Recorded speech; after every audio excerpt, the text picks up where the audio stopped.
जम्मू कश्मीर के lieutenant governor Manoj Sinha ने आज पुंछ का दौरा किया है, जिस दौरान उन्होंने हालिया पाकिस्तानी शेलिंग से मुतासर अफराद से मुलाकात की है। इस मौके पर उन्होंने शेलिंग से जांबा का अफराद के घर जाकर लवाकिन से भी ताज़ियत का इजहार किया है और उनसे यकजहती का इजहार किया है। एलजी ने रिहायशी मकानों और दीगर इमलाक को जो हालिया पाकिस्तानी शेलिंग से नुकसान हुआ है उन मुतासरीन से भी मुलाकात की है और उन्हें हर मुमकिन मदद की यकीन दहानी की है। जबकि इस मौके पर उन्होंने गुरुद्वारा प्रबंध कमेटी से भी मुलाकात की है और साथ ही साथ उन लोगों से भी मुलाकात की है जो जख्मी भी हुए हैं और ये भी माना जा रहा है कि वो अस्पताल का भी दौरा करेंगे और जहां जो जख्मी लोग हैं उनकी भी इयादत करेंगे।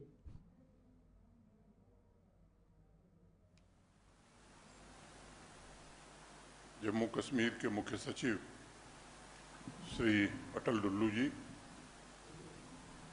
जम्मू के डिविजनल कमिश्नर श्री रमेश कुमार जी, यहाँ के आईजी पुलिस श्री भीमसेन टूटी जी, पुंछ रेंज के डीआईजी साहब, पुंछ के डीसी साहब, एसएसपी साहब, प्रशासन के हमारे सभी सहयोगी, अजीत सिंह जी, यहाँ उपस्थित सभी सम्माननीय भाइयों और बहनों, मैं अपनी बात शुरू करूं उसके पहले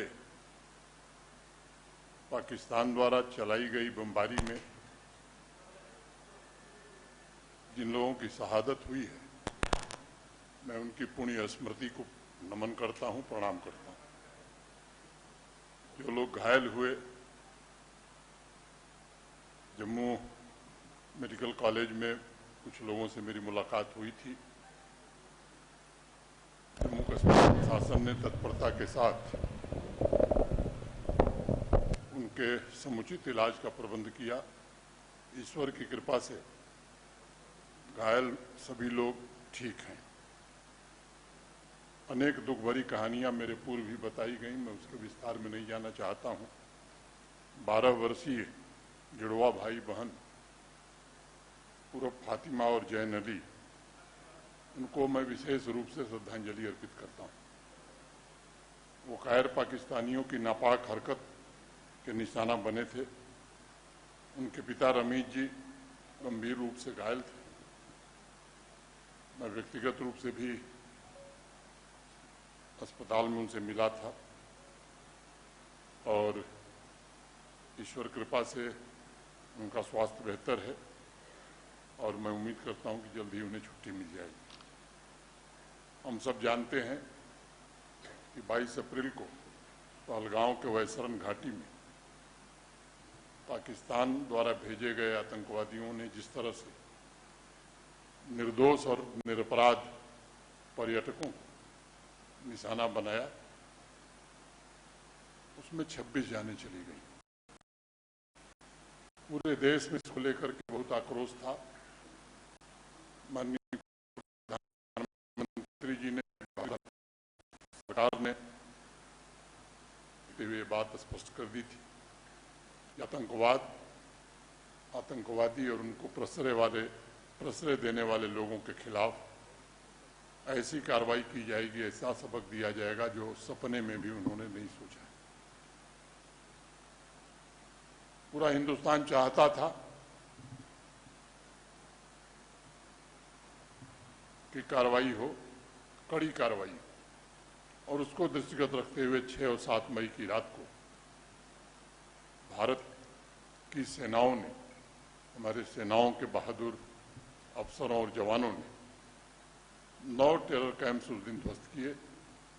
100 से ज्यादा आतंकवादी मारे गए और पाकिस्तान को बता भी दिया गया कि हम निर्दोष नागरिकों और मिलिट्री एस्टेब्लिशमेंट को निशाना नहीं बनाना चाहते हैं। हमारा उद्देश्य स्पष्ट है, आतंकवाद और उनके आकाओं को ही हमें खत्म करना है। लेकिन पाकिस्तान ने आतंकवादियों और उनके अड्डों पर हुई कार्रवाई को अपने ऊपर कार्रवाई मान लिया और फिर 6-7 की रात को ही 1 बजे रात के बाद, मुझे लगता है 1:30 बजे के आसपास, जिसमें सबसे ज़्यादा प्रभावित ये पुंछ शहर और पुंछ है, जम्मू कश्मीर के विशेष रूप से सबसे ज़्यादा तबाही पुंछ में हुई है, रजौरी घरों को जो तात्कालिक सहायता डिजास्टर मैनेजमेंट में होता है वो दे दी गई है। प्रशासन के हमारे साथी आइडेंटिफिकेशन और मूल्यांकन का काम कर रहे हैं। भारत सरकार से बात हुई है, उनके पुनर्वास रिहेबिलिटेशन का भी निश्चित रूप से इंतजाम किया जाएगा। एक बात मैं जरूर कहना चाहता हूं कि जिन लोगों ने शहादत दी है इस हमले में, उनके नेक्स्ट ऑफ किन को, उनके परिवार के सबसे नजदीकी व्यक्ति को